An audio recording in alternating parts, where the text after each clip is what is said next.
Yeah, you won't be reading the news anytime soon, but it's not. When I lived there, I thought it was quite good. I think it was better. Obviously, when I lived there, I thought I could put on a pretty good one. Although my wife is American, and she's just like, no, it's No, terrible. no, you can't. Yeah, She's like, you know, stop. you totally you're reminding me now of one of my favorite bits from you, the one where you talk about like going to America and everybody thinking you're so exotic because of your accent. I think is it the bit, and I still tell this joke where I go to Dunkin' Donuts and the girl Yeah, is like yeah, super that one, funny. that Yeah, one, that one, that one. I still use I use that like literally at my headliner show on Saturday. I love it. Still gets it. So it's one of these jokes. I love it because like most jokes, it's based in truth, but then I've distilled it down into like a short 3-line joke. Yeah, So yeah, the reality was that did pretty much happen, and I would go to Dunkin' Donuts. I lived in Rhode Island, which is tiny. Then I lived yeah, in a town called Wakefield, yeah. which is outside of Narragansett, so tiny little town, right? And every time I went to Dunkin' Donuts, not every time, but often, the girl would be like, "Oh my god, where are you from? Wow. Oh, your accent's so cute." And it would happen many places, not just Dunkin' Donuts. But I lived there for like 4 years. So by the end, it got really, really tiring. Like, I don't tell this in the joke, but like, you'd be like, I just want my coffee and a donut. Like, I don't want to have this conversation. Like, yep, I lived here 4 years. I'm from Scotland. I work at the summer camp down the road. Can I now just please get my coffee and my donut? Coffee. Yeah, you know what I mean?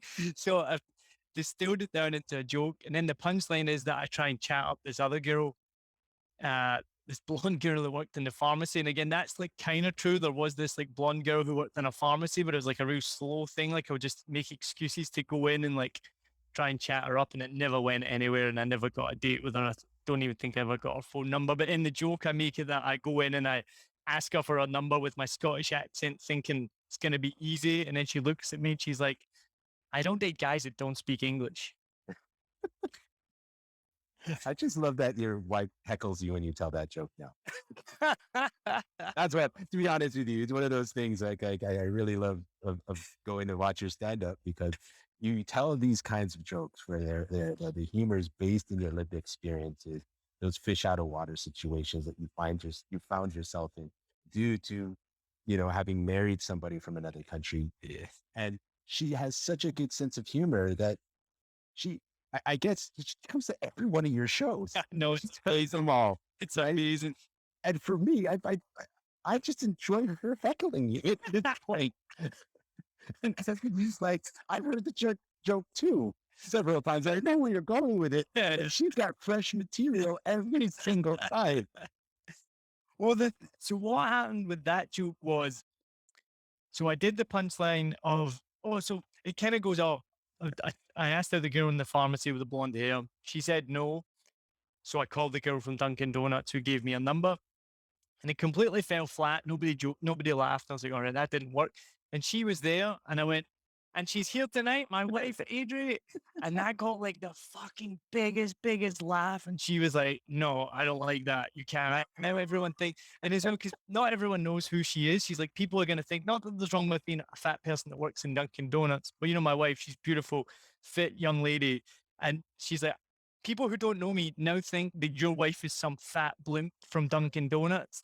Can you stop saying that? And I was like, yeah, but it gets a massive laugh. Laugh. Like, it's funny. So I did keep doing, I did keep doing it. But Which is exactly why she heckles you. but I have dropped it a bit now.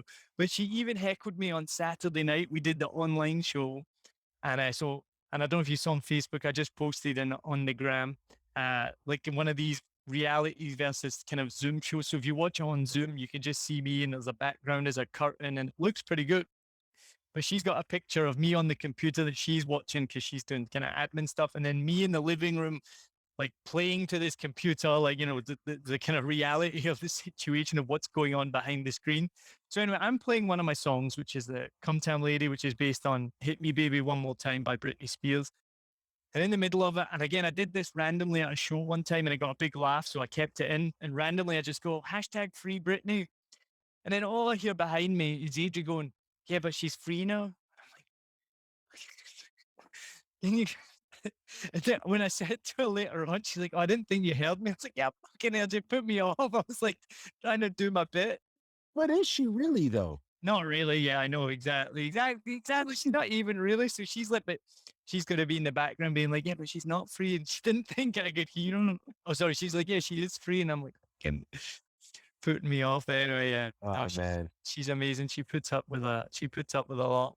puts up with a lot. I tell you, like the, my most like because I brought my wife to a couple of your uh oh The goodness, headliner when you were at the TK, headliners. you were in the That's front right. row. Yeah, you That's reached right. her out.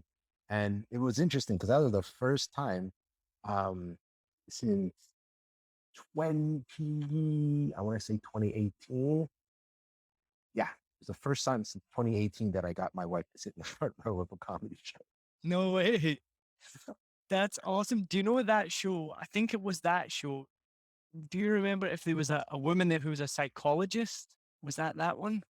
I can't remember. Genuinely can't There remember. was I was someone kind of focused recently. on JK and his. Yeah.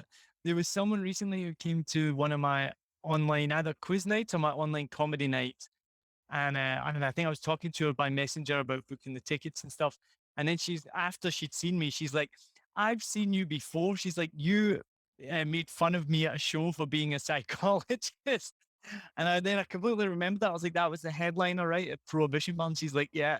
And I actually didn't really make fun of her. I kind of was like, everyone, all these comedians need to come and I made fun more of the comedians needed to like use her services, something like that. I'm trying to remember if it was at JK's or Keela Rose's.